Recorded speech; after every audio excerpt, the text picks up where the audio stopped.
Hello, my name is Ted Wood. I'm the pastor here at Community United Methodist Church, and it is my privilege to be here today with Pastor Dick Mailman, who is the chaplain of LifeSkillsMinistry. We're here to talk to Dick about how the ministry got started, what the ministry is doing today, and to plant some seeds maybe in your heart about how you might be able to come alongside Dick as he reaches into our correction system and is changing lives through Christ. So, Pastor Dick, if you wouldn't mind, tell a story about how Life Skills Ministry got started.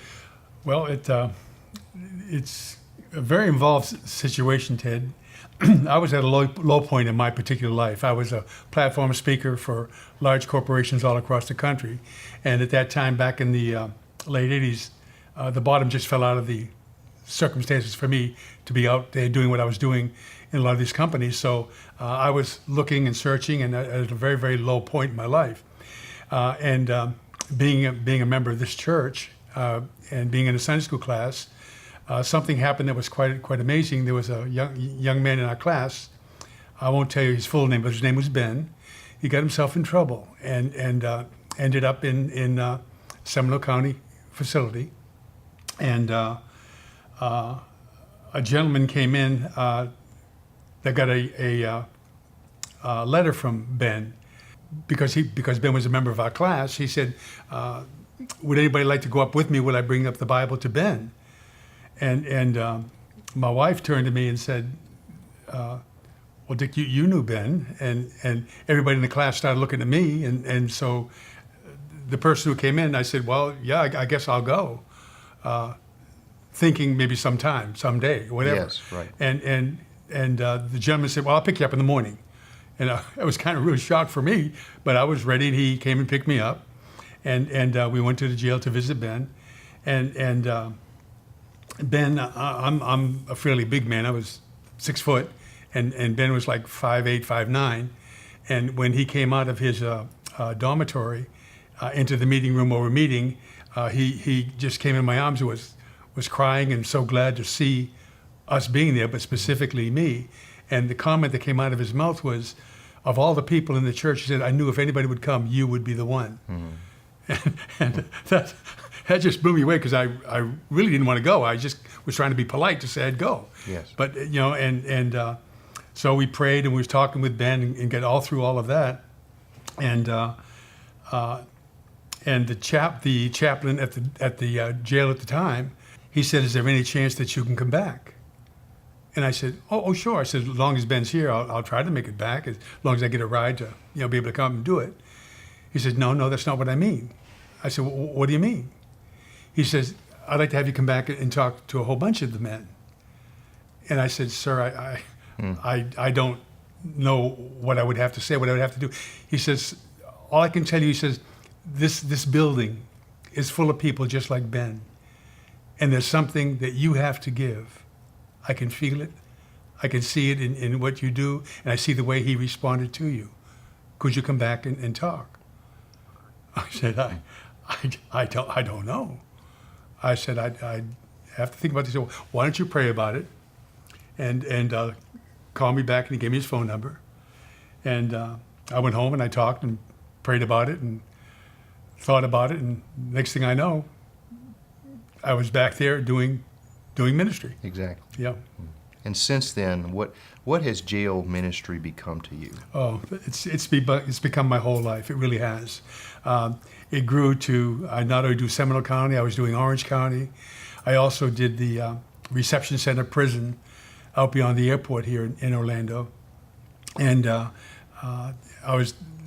had as many as probably 400 or 500 people a week that I was talking to in all these facilities, and talking to many of their families when people asked me to call their families. And it's just been a life thing for me. And through the process of that, the sheriff in Seminole County asked me if I was an ordained minister, and I said no. And he said, "But I'd like to have you do some work also here in the office as a volunteer." Exactly. And if you'd get ordination. So that's what I went through and received my ordination, and became a pastor, ordained minister, and I've been doing this ever since. I go, it's been my weekly thing since 1992 now. When someone who is in the jail as a part of the correction system comes into your class, what is it that you want to impart into their lives? I guess I'm asking, what is the vision of Life Skills Ministry for each person that comes before you? What I try to do is I try to present in such a way that they'll understand that the choices they've made were literally a choice, and choices can be changed. And in order for those changes to take place, there has to be something inside, spiritually or emotionally, to make changes in their life. And I try to, best I can, to be receptive and kind, and I try to bring an amount of compassion to them, because they are sometimes very bitter and very gang together type stuff with all that they bring to the jail. And I try to get them to drop some of that stuff behind them and realize that there's something else going on, that there are people who care for them and want the best for them. And the material I try to bring them, which is all Christian-based material, all leads in that same direction. Talk about a little bit more about that. How many classes do you teach, and what are the materials that you use? Well, I've taught for years. I've taught multiple classes, I say, in the three facilities. And Orange County and Seminole County, for years, there were every Monday, Wednesday, and Friday I was at Orange County, and Tuesdays and Thursdays I was at Seminole County, and I'd teach anywhere from 4 to 6 classes a day in each place. And I'm still doing that now in Seminole County. I'm doing 6 classes a week in Seminole County. And the material I've used is, one is called The Inside Brother Checkup, which is a book written from letters written by inmates to a dear gentleman named David Ray. And David Ray compiled a book using scripture foundation for answering all the letters that these inmates had sent to him. Another book that I use is the 12 Steps Walking with Jesus Christ, which is the basic 12-step program, but it's using Christ and the Holy Spirit as a basis for the training and teaching in that particular program.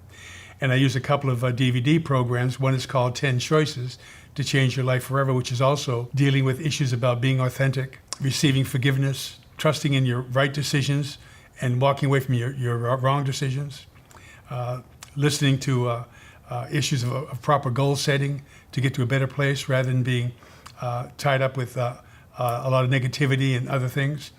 And there's another set that I use called Change My Attitude Before It's Too Late.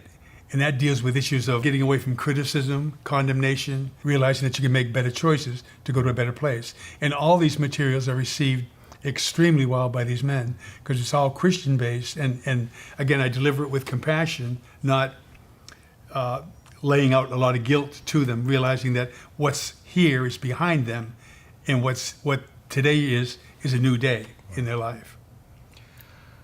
Over the years, you mentioned you've ministered in both Orange and Seminole counties. Mm-hmm.